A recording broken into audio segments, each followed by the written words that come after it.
I've sat through dozens of interviews in my life, some nerve-wracking, some insulting, and a few I'd rather erase from memory. But nothing, absolutely nothing, could have prepared me for the woman who vanished from ours. It started on a Thursday morning. The sky was a flat, metallic gray outside the glass tower of Langford Miles, a firm I'd only recently joined as their new head of talent acquisition. My job? To fix their broken hiring process and bring in people who weren't just qualified, but unforgettable. She was unforgettable. Her name was Nina Taylor. I'd seen her resume the night before. Unconventional, sure. Sparse in some areas, overly polished in others. A gap year that didn't add up. But something about it intrigued me. Her portfolio, her cover letter, even the way she signed her email. See you soon. And then she showed up. Exactly at 10 a.m., she walked into the 32nd floor lobby wearing a navy blue pantsuit with a single silver brooch shaped like a feather. She didn't carry a bag. No folder, no notepad, not even a phone in her hand. Just a quiet confidence, like someone walking into a room they'd already studied from every angle. I remember glancing at Melissa, the receptionist. She looked up at me and mouthed, "Wow." Nina's posture was perfect. Her voice, low, melodic, the kind that made you want to lean in. I took her to conference room B myself, even offered her coffee. She declined, but asked if the chair by the window was available. "Of course," I said, and we began. It started normal enough. "Tell me about yourself. Walk me through your experience." Standard questions. She answered everything with calm precision. But then something strange began to happen. She stopped blinking, not in a creepy way, more like she didn't need to.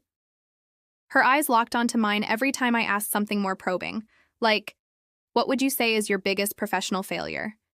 She smiled gently. "Trusting the wrong people." That answer struck something in me. I glanced at her resume again and noticed something I'd missed. She'd once worked at a company my old friend was quietly trying to investigate. Embezzlement, insider trading, some serious stuff. But Nana? She left before the scandal broke. "Did you enjoy working at Fairhaven Digital?" I asked. Her smile didn't falter. "I learned a lot about loyalty there." That's when the lights flickered. Just for a moment. Probably nothing. But Nana didn't even flinch. I tried to push forward. "Why did you leave?" She leaned forward, her voice suddenly more personal. "Because sometimes you have to walk away before the fire reaches your feet." I wrote that down, word for word. But as I looked up, I noticed something off. Her brooch, the silver feather, was gone. I was sure she'd been wearing it. I replayed her entrance in my mind. She'd walked in, confident, light bouncing off that small accessory. Now it was gone. No clasp mark, no trace. "Did you drop something?" I asked casually. She tilted her head. "Not at all." "Why?" I didn't push further. The interview wrapped 20 minutes later. She shook my hand firmly, thanked me for my time, and walked out with the same calm elegance. But here's the thing. She never made it to the elevator. I walked to the hall myself. Out. Of curiosity, I told myself. But the hallway was empty. The elevators weren't moving. Security hadn't seen her leave. Melissa swore she never came back through the lobby. Nina Taylor had disappeared. After Nina vanished, I stood in the hallway for several minutes, staring at the elevators like they might offer an explanation. But nothing came. Just the soft hum of office lights and the faint clicking of keyboards in the distance. Melissa leaned over the reception desk, confused. "She didn't come back through here," she whispered. I swear. I checked the digital access logs. No swipe card activity, no motion detection from the lobby sensors after 10:57 a.m., the time Nina had left the conference room. It was like she walked off the grid the moment she stood up from that chair. I returned to the interview room. The air still held her subtle perfume, lavender with something else. Leather, maybe? It unsettled me. The chair by the window still faced mine, perfectly aligned. No coffee cup, no smudge on the table, just nothing. like she'd never been there at all, but I knew she had.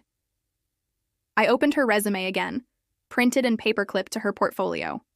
Or what I thought was her portfolio. When I flipped it open, it was empty. Just blank pages. Not a single word. No credentials. No reference letters. Just pristine white sheets inside a sleek black folder. My chest tightened. I know what I saw last night. I remembered her LinkedIn page too. But when I pulled it up on my office computer, the profile was gone. No Nana Taylor, not even a trace. I called up HR pretending it was a routine candidate follow-up. Hey, can you check the applicant tracking system? I'm looking for the submission files for a candidate named Nina Taylor. She came in this morning.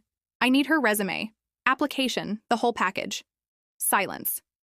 We don't have anyone by that name in our system, HR said. Are you sure she applied through our portal? She had an appointment at 10. No one scheduled at that time. You sure you didn't get a walk-in or maybe someone internal sent her? I hung up. Something was wrong. Deeply wrong. And the deeper I looked, the more things didn't add up. Her resume had listed Fairhaven Digital. I had a friend who used to work there, Matt Callahan, a former compliance officer. We hadn't spoken in months, but I found his number and called. Him anyway. Fairhaven? He said.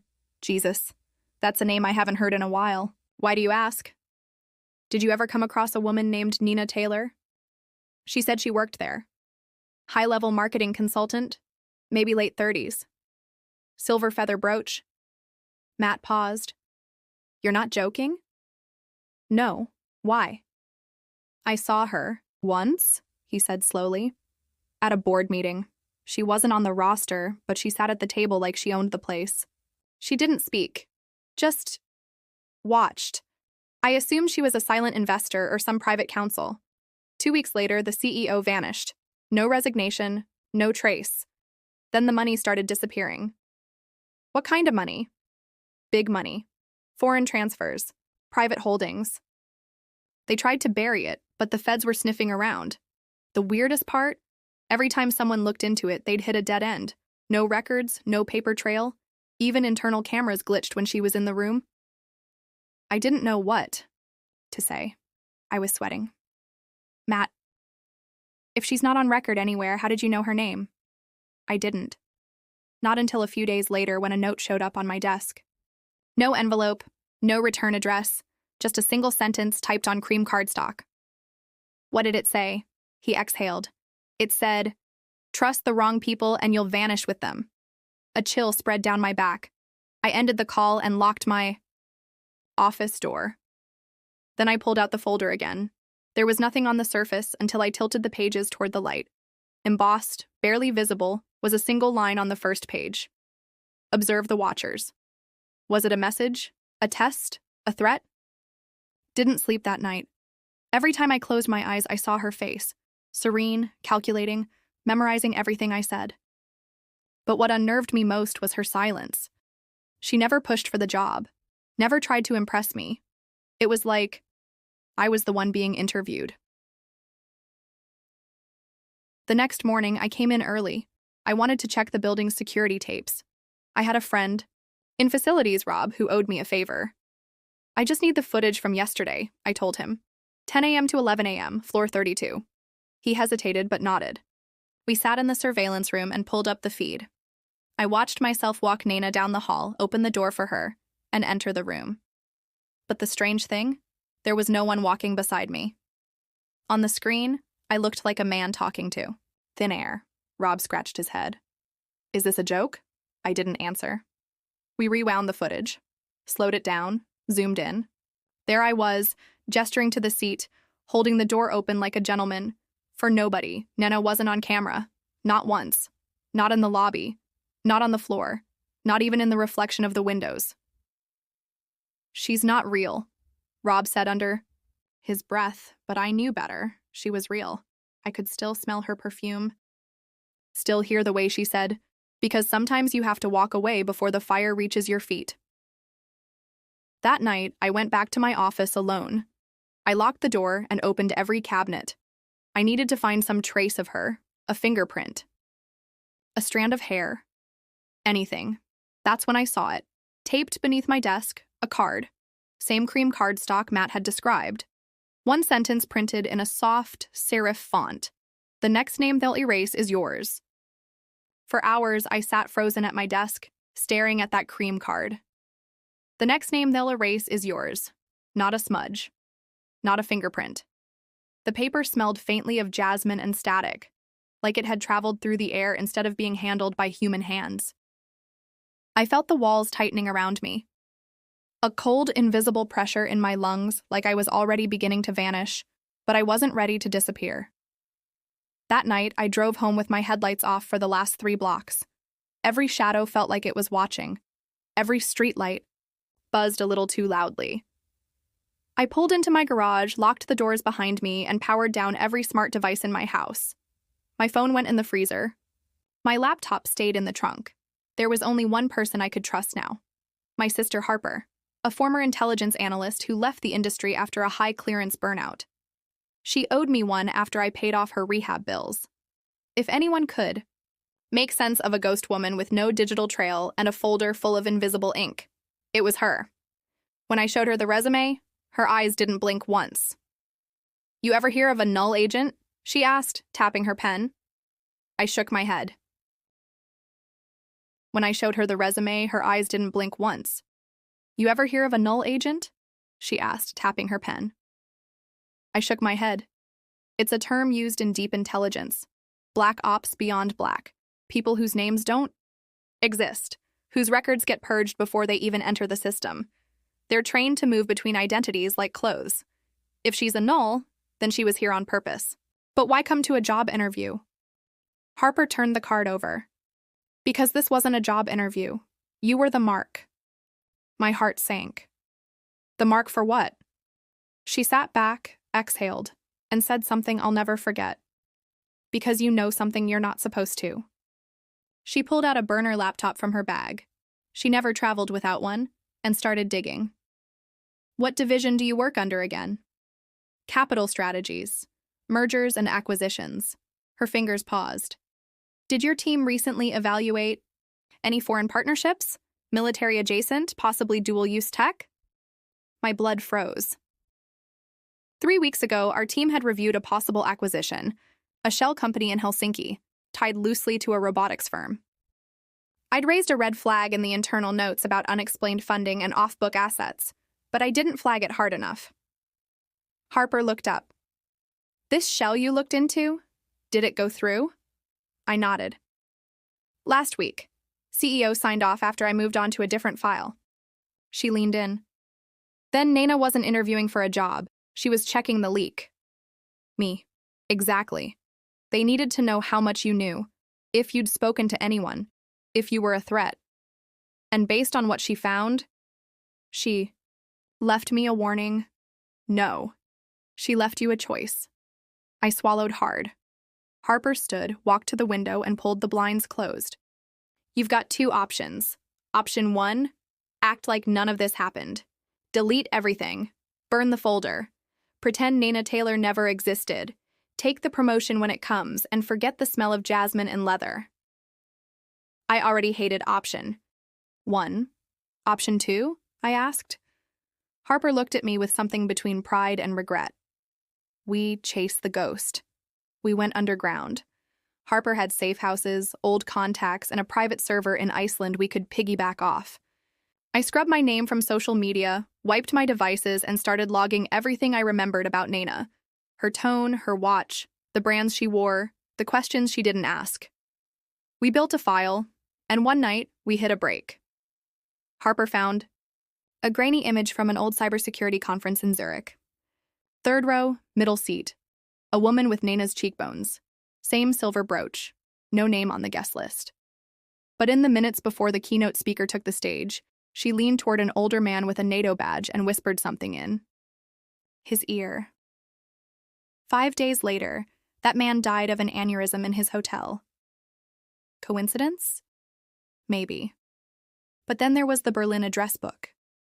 A leaked document from a corporate whistleblower with code names attached to illegal lobbying efforts in multiple governments, and tucked in the middle was one alias circled in red.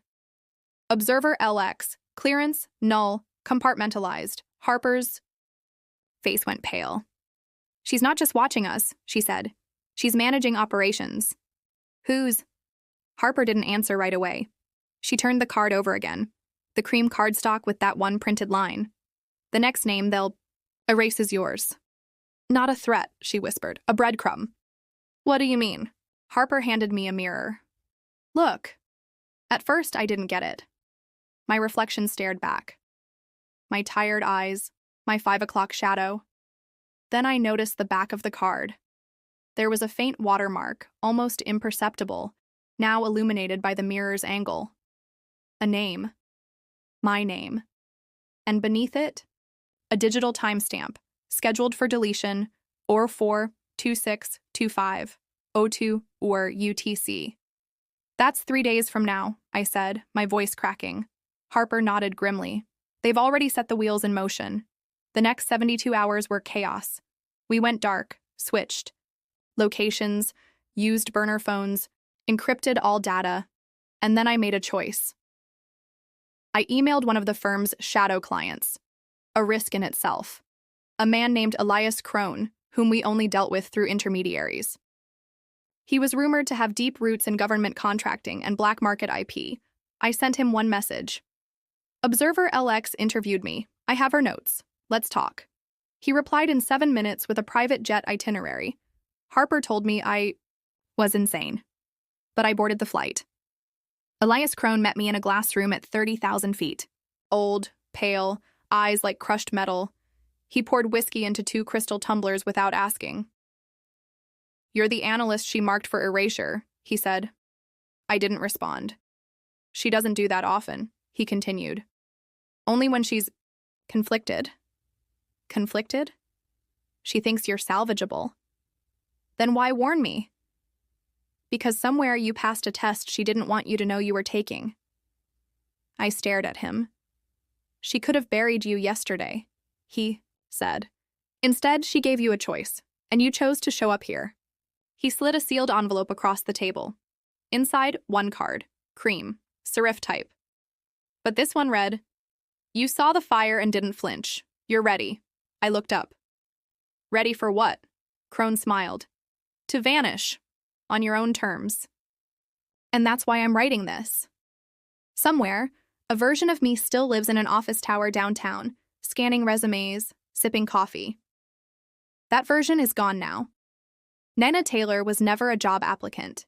She was a gatekeeper, a sentinel, a quiet, curator of names, deciding which ones to erase and which ones to elevate. And me? She gave me a choice. I took the third option, not to vanish, but to become the watcher.